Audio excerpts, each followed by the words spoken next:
안녕하십니까, 공산 이보득입니다. 오늘은 용담 8괴시를 해설해 보도록 하겠습니다.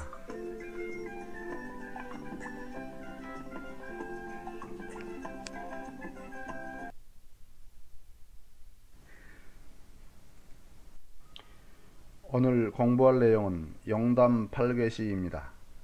용담 8괴시는 천주님께서 낙서의 문왕 8괴와 수 간지를 용담 8괴와 수 간지로 변환시키는 내용을 칠은절구로 표현한 시로서 시의 내용을 보면 용담력에 대하여 확실한 답을 얻을 수 있습니다.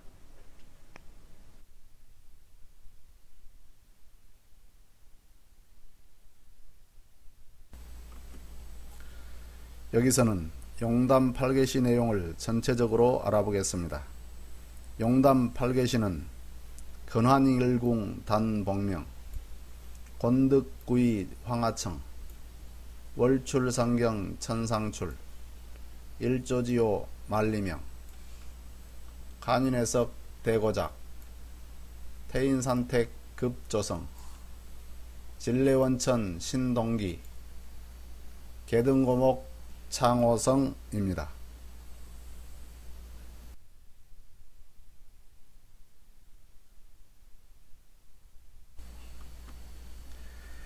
먼저 근환일궁 단복명에 대하여 알아보겠습니다. 근환일궁 단복명을 직설적으로 풀이하면 건이 일궁으로 돌아오니 붉은 봉황이 우는구나 라는 뜻입니다. 여기서 건이란 낙서 구궁의 6번째 순서인 육건천으로서 서북 간방에 위치하였는데 용담이 되니 이 건천이 낙서가 처음 시작된 곳이었던 북방 일감수로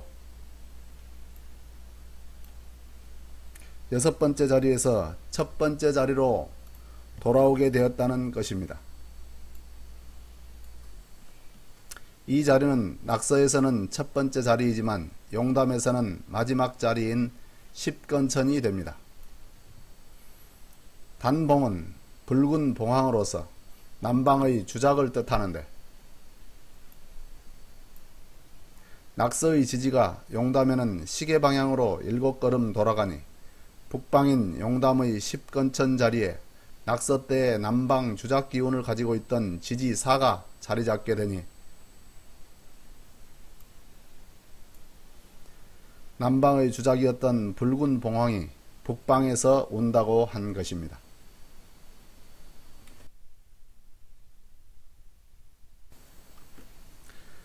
여기서는 곤득구이 황하청에 대하여 알아보겠습니다.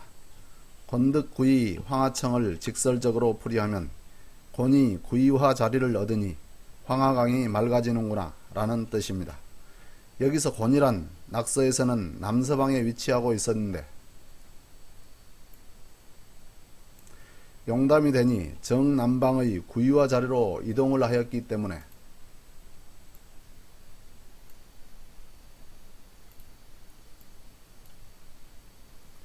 곤득구이라 한 것입니다.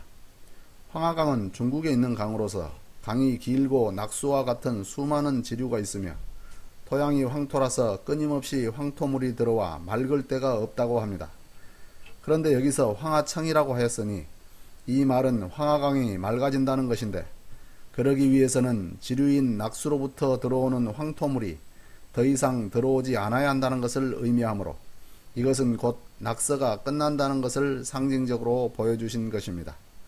또 현실적으로도 황하강은 우리나라에서 볼 때 서북쪽에 위치해 있고 오행으로 보면 일육수 북방이며 8괴로도 낙서의 북방 일감수 자리였는데 낙서의 북방에 있던 일육수가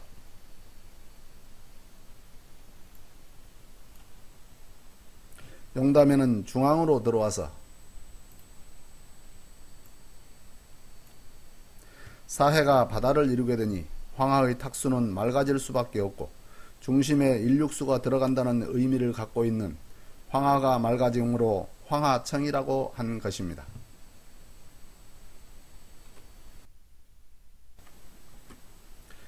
다음은 월출산경 천상출에 대하여 알아보겠습니다.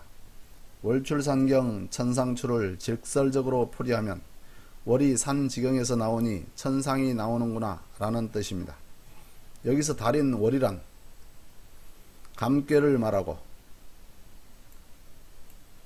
태양인 일은 리꾀인데 낙서에서 정북방에 위치했던 달인 일감수가 용담에는 동북방인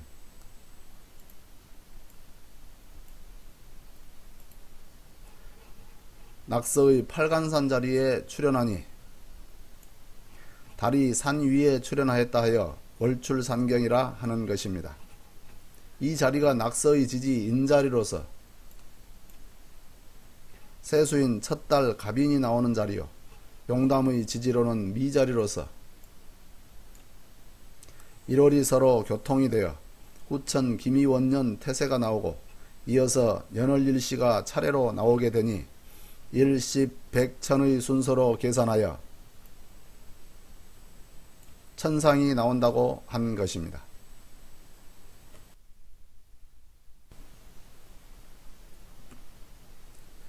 다음은 일조지호 만리명에 대하여 알아보겠습니다. 일조지호 만리명을 직설적으로 풀이하면 태양이 땅의 문호에 비치니 만리가 밝아지는구나 라는 뜻입니다. 여기서 구이화는 낙서에서 정남방에 자리를 하였으나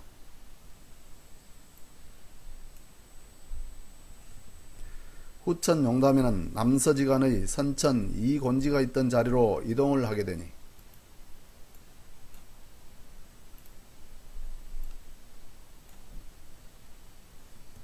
땅 자리로 태양이 들어가는 것이 되는 것입니다.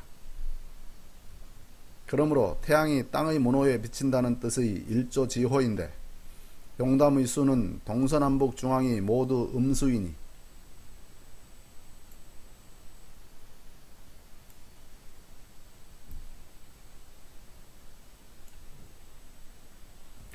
음양 중 양은 하늘을 상징하고 음은 땅을 상징하므로 음수인 땅의 동서남북 중앙인 일십 백천만의 만리가 밝아진다고 한 것입니다.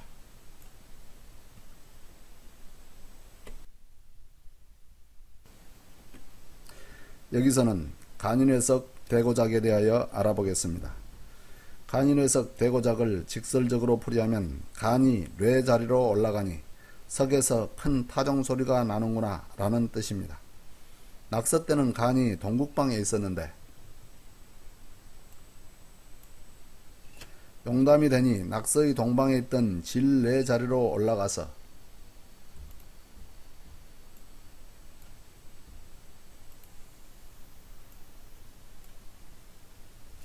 정동방에 간이 자리잡게 된다는 것이 곧 간이래의 뜻입니다.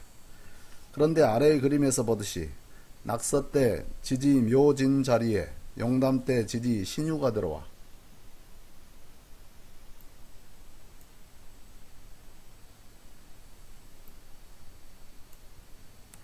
용담의 간꾀와 손꾀가 놓인 자리의 지지가 됩니다. 또 용담에는 신나벌이라 하였으므로 간방이 신 12월이 되고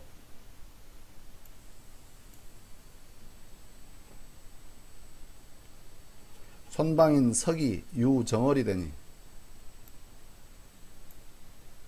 신나벌인 섣달 금음날의 마지막 시각과 유정월 초하룻날의 첫 시각에 타종을 하게 되는데 이것이 송구영신으로서 한 해를 보내고 다음 해를 맞이한다는 뜻에서 제야의 종소를 의미하는 대고작인 것입니다.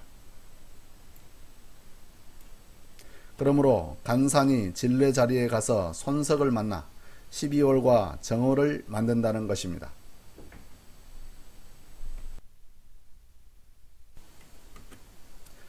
여기서는 태인산택 급조성에 대하여 알아보겠습니다. 태인산택 급조성을 직설적으로 풀이하면 태로 인하여 팔간산과 사태택이 급히 조수를 이루는구나 라는 뜻입니다.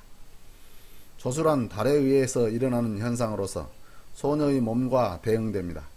그런데 태란 소녀를 뜻하므로 태로 인하여 조수를 이루는데 소년인 간이 낙서의 진례 자리인 정동으로 올라왔으므로 소녀인 태는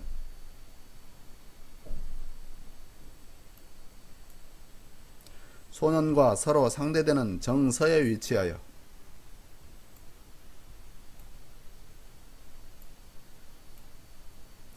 음양의 기가 서로 통하게 되므로 소년과 소녀의 몸이 통기되어 급히 조수를 이루게 되는 것입니다.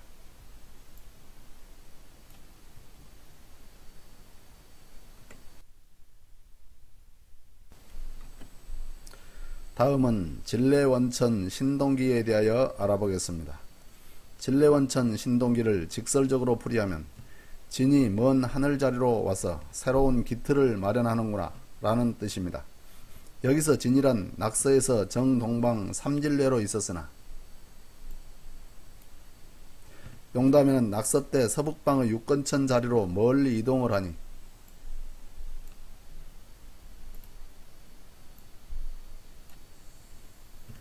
먼 하늘 자리로 온다고 한 것입니다. 그러므로 용담에는 장남인 진이 아버지인 하늘로부터 대권을 인수받아 새 살림을 차리게 되므로 새로운 기틀을 마련하는 신동기라 한 것입니다.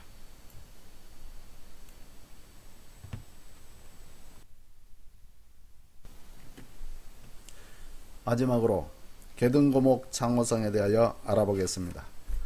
계등고목 창호성을 직설적으로 풀이하면 닭이 고목나무에 올라가서 낮이 되었다고 소리쳐 창을 하는구나 라는 뜻입니다. 여기서 손방은 낙서에서도 손목이요 용담에서도 손목이므로 낙서 사손을 고목이라고 하고 용담 칠손을 금목이라고 합니다.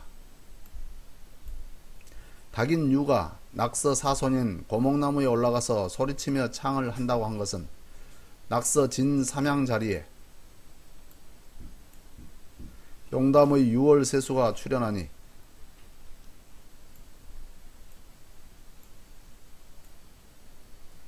낙서의 선천이 막을 내리고 용담의 후천 밝은 세상이 손방에서 열려나왔다고 부르짖는 것입니다. 오란 그림에서 보는 것처럼 후천의 첫머리인데 닭인 개가 후천이 온다고 소리를 지르기 때문에 창호성이라고 한 것입니다. 유월세수가 곧 후천을 상징하는 대표자이기 때문입니다.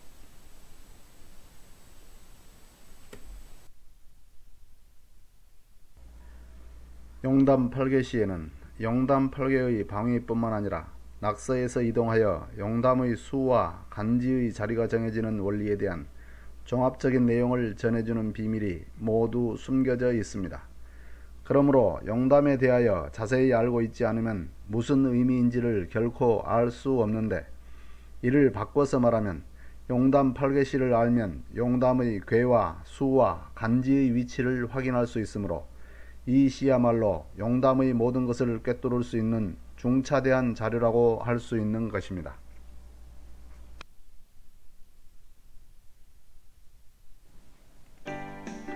이상으로 용담 8개시 해설을 마치겠습니다. 다음 시간에는 하도 낙서 용담의 24방위에 대하여 알아보겠습니다.